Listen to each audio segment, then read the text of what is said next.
Today we have with us America's mayor, the presidential defender, Rudy Giuliani.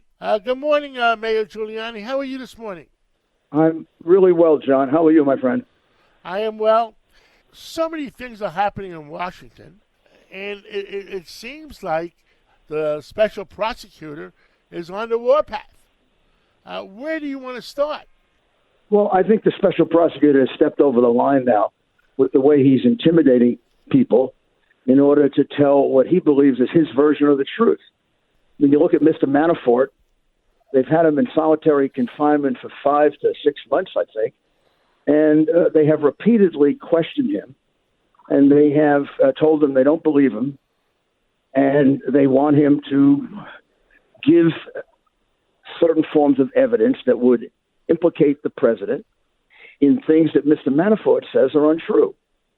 And at some point, after you do this 4, 5, 6 times, you got to accept the fact that, well, Mr. Manafort maybe doesn't have the recollection they like, and they are pressuring him and creating a real risk that the man might commit perjury. Now, apparently, he's a strong enough person to withstand it, but, you know, after a while, this kind of pressure can create the risk of tainted testimony.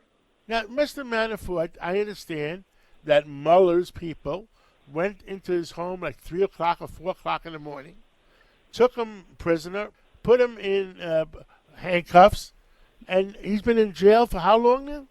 I think it's about 4 to 5 months, John. He's not just in jail. He's actually in solitary confinement for his own protection. So they have him in a cell 22, 23 hours a day. They just let him out for a short period. And then every once in a while, they go grab him, they bring him to their office, and they interrogate him. And they've done this about 12 times. And each one of those times, he has told them, I'm sorry, I can't tell you what you want to hear. So there's a point at which they're sending a terrible signal. An ethical prosecutor would stop this and pursue some other line of inquiry with other people.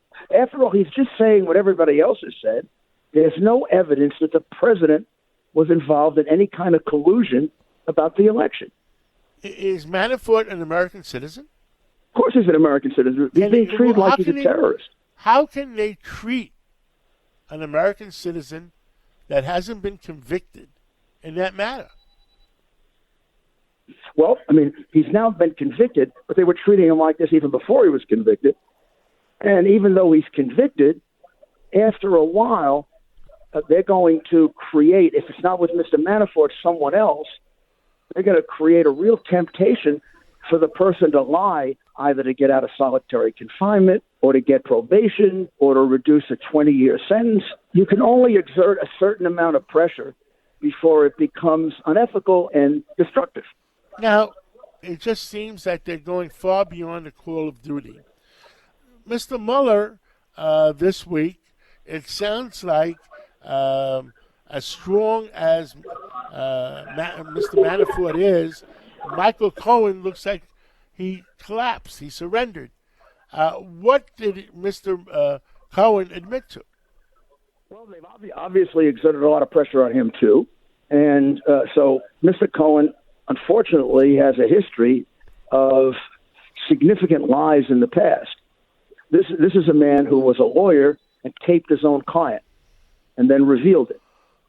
This is a man who had an interview with Chris Cuomo and told Chris Cuomo he wasn't recording it, went through the charade of showing him that he had no phone. Meanwhile, the phone was in the desk, and he recorded the 2-hour conversation. And he probably did this 4 or 5 times that we know of. So he's a serial liar.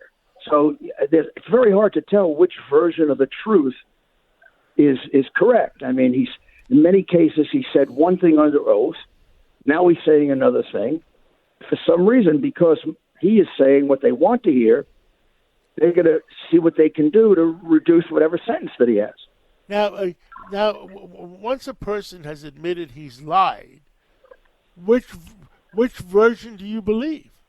Well, it becomes really hard to know. And, you know, they're treating Manafort. They voided his plea deal. They're going to try to put him in prison for a longer period of time because they say they believe he's lying. They've offered no proof of that. Now, in Cohen's case, He's actually been convicted of lying before the Congress, but they're not treating him the same way. In fact, they're giving him, a substantial, or they're creating the impression that they're going to give him a big break for what he's saying. And So these in other are words, dangerous circumstances. They're giving him a big break because he's telling them what they want to hear. Oh, yeah. Then we have Mr. Corsi, who they're trying to get to plead guilty to another one of their famous false statements, not to an underlying substantive crime, but a false statement. They're trying to get him to do it. They actually wrote out what they wanted him to say, and he said no. So they're going to take his probation away, and they're going to try to put him in prison probably. They actually wrote out for him what they wanted him to say. So this really does start to sound a lot like what the president has been saying, but this isn't a search for the truth. It's a witch hunt. I tell you, most Americans are shocked that this kind of things can happen in our country, and that prosecutors can do that. This is what's wrong with these special prosecutors and independent counsels. They think they're God. I mean, they think they know the only truth that exists, even if there's a lot of doubt about it. They seem to want to people at any cost, including the cost of ethical behavior or the rights of people. And because, 70 to 80% of the mainstream media is biased, they let them get away with it. I think if this were being done the other way around by some Republicans to a Democrat, we would have a major scandal, much bigger than the silly Russian collusion thing, for which there's no evidence, at least no evidence of any participation by President Trump. Now, I understand with Michael Cohen, his original testimony was something like that the discussion he had with the Russians was originally in January 2016, but maybe it was really July, and he couldn't really remember? Well, that's true. I mean, this first of all, the deal that was being considered never happened. In fact, it never got past first base. It was a letter of intent that was sent to Russia to build a hotel there. They didn't even know really where to send it. They sent it to a general email address, and nothing ever happened. So, as you know from your great business experience, a proposal is not a deal. Somebody has to agree to the proposal. Nobody did. Somebody has to make it a contract. Nobody did. And then somebody has to start building a building. None of that happened. So, I mean, what kind of ridiculous thing is this? Well, it's very, very shocking. I remember when I was running for mayor, Mr. Mayor, that Mike Cohen called me, came to visit me, wanted to have breakfast with me, and he represented that he was working for Donald Trump, and that's the only reason I met with him. He gave me a Donald Trump card, but before I met with him for breakfast and after I met with him, I still didn't know what he wanted.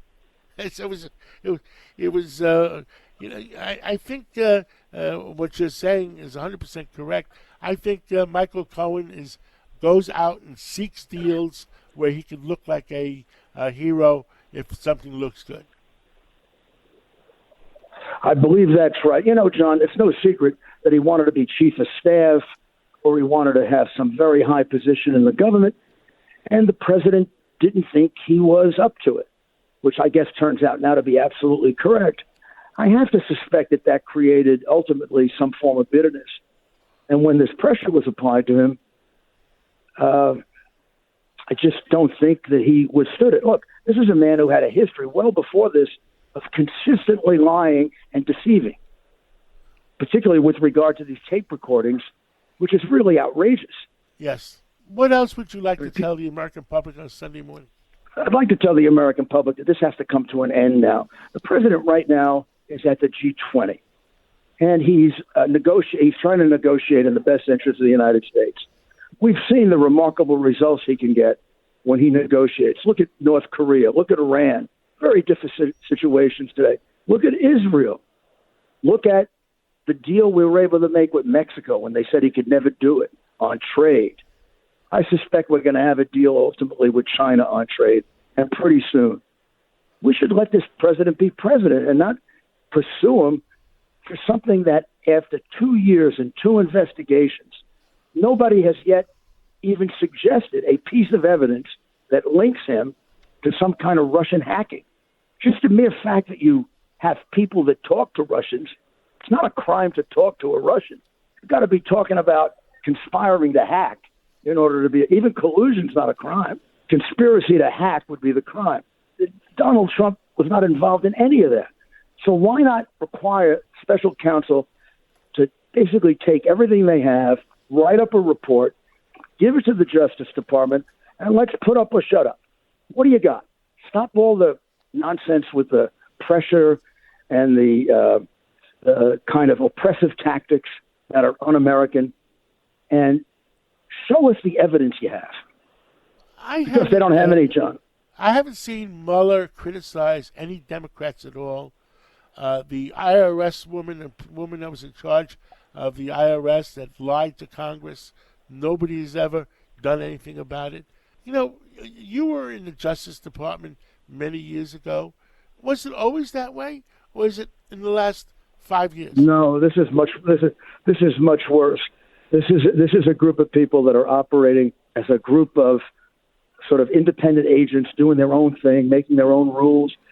Almost all of them were big supporters of Hillary Clinton. One of them worked for her. Another one donated $32,000 to her. Another one went to her victory/loss party and was crying.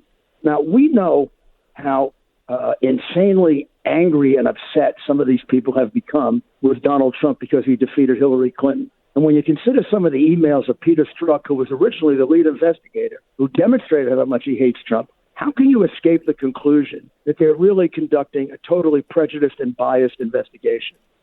Because in their own warped judgment, this is better for the country to remove Donald Trump. Well, Mayor Rudy Giuliani, thank you for your wisdom. John, thank you for your as insight. Always. And your questioning is always excellent, John. Thank you. And we'll catch up again real soon. And have a great Sunday. You too, John. Thank you very much. Thank you.